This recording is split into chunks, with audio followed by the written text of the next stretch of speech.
civilization, and I have studied it for a long time, is an amazing phenomenon in history. It is unique. No civilization in history ever was like this. It is the first time in history that a civilization has emerged like this. For example, it is the first civilization in history which has been able to acquire that power to dominate the whole world in such a way that the entire rest of the world combined cannot threaten its power. That never happened before in history. Where did they get that power from? They got it from an amazing scientific and technological revolution, which is still unfolding. Many more amazing things to come that will dazzle you. And the emergence of this modern scientific and technological revolution cannot be explained from the analysis of historical phenomena. No, it is an absolutely unique event in human history. Modern Western civilization uses that unprecedented power to oppress.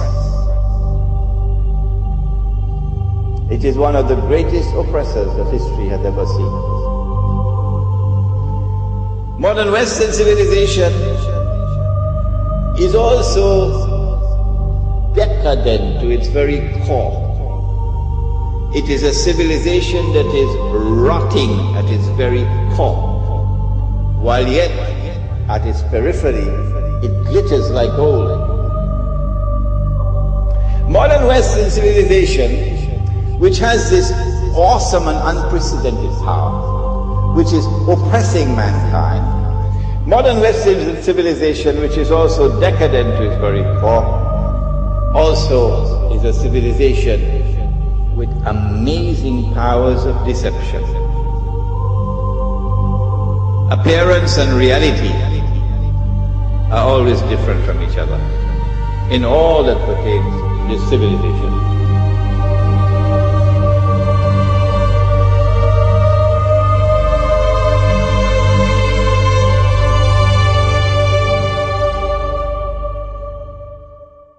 It is a civilization with a mission in the world. We used to hear it in the days of colonialism. This is called in international relations called jingoism.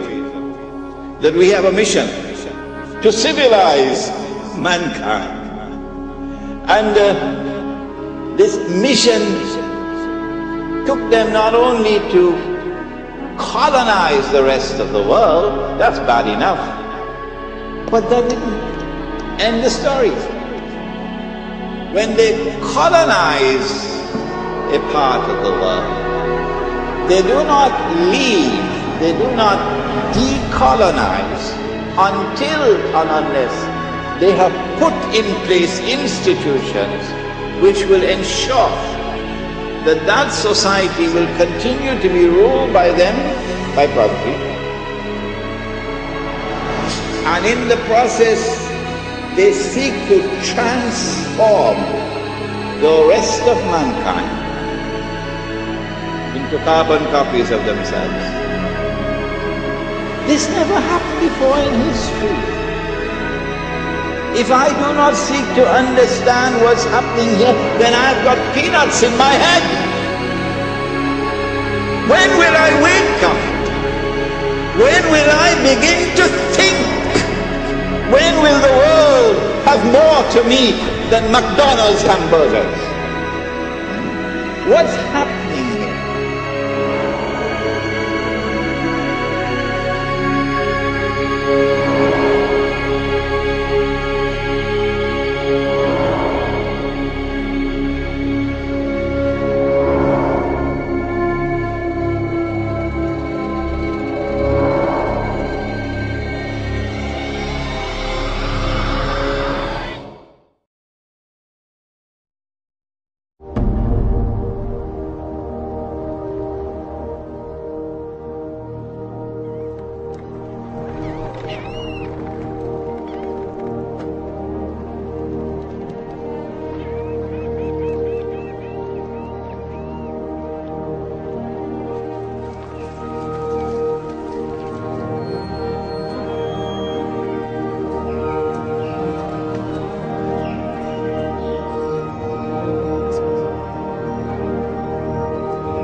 when they colonize a part of the world, they do not leave, they do not decolonize until and unless they have put in place institutions which will ensure that that society will continue to be ruled by them, by property. And in the process, they seek to transform the rest of mankind into carbon copies of themselves.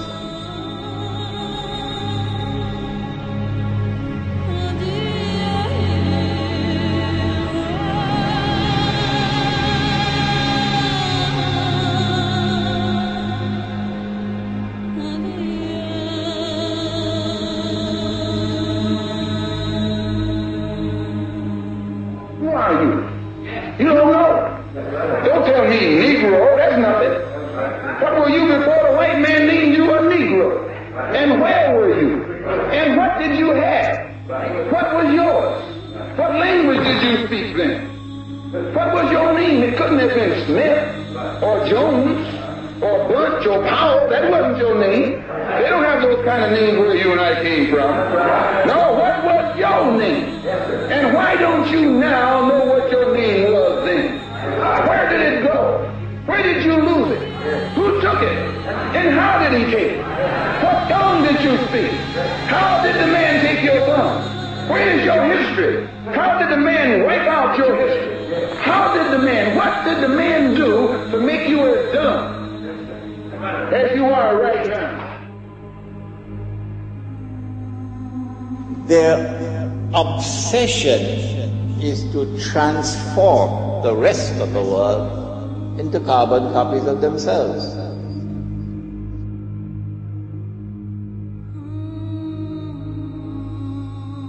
This never happened before in history. If I do not seek to understand what's happening here, then I've got peanuts in my head. Because if you're a believer, you can never justify war. You can never justify war. You can never justify colonialism or neo-colonialism or imperialism. You can't justify that. And I'm going to tell you, Latin America and the School of the Americas and the United States role is only a small slice of the pie. For what they do in Latin America is being done in Africa, and what is being done in Africa is being done in the Middle East, and what is being done in the Middle East is being done in Asia. So we're standing up for the dignity of the world and for the freedom of the world, and people of conscience need to stand up and speak with more power and be more fervent and be vibrant in what you have to say and witness it in season and out of season, no matter what the polls say, no matter who is in Congress, no matter who is in the White House. Speak and preach and teach and organize until justice prevails. God bless you. It is one of the greatest oppressors that history has ever seen.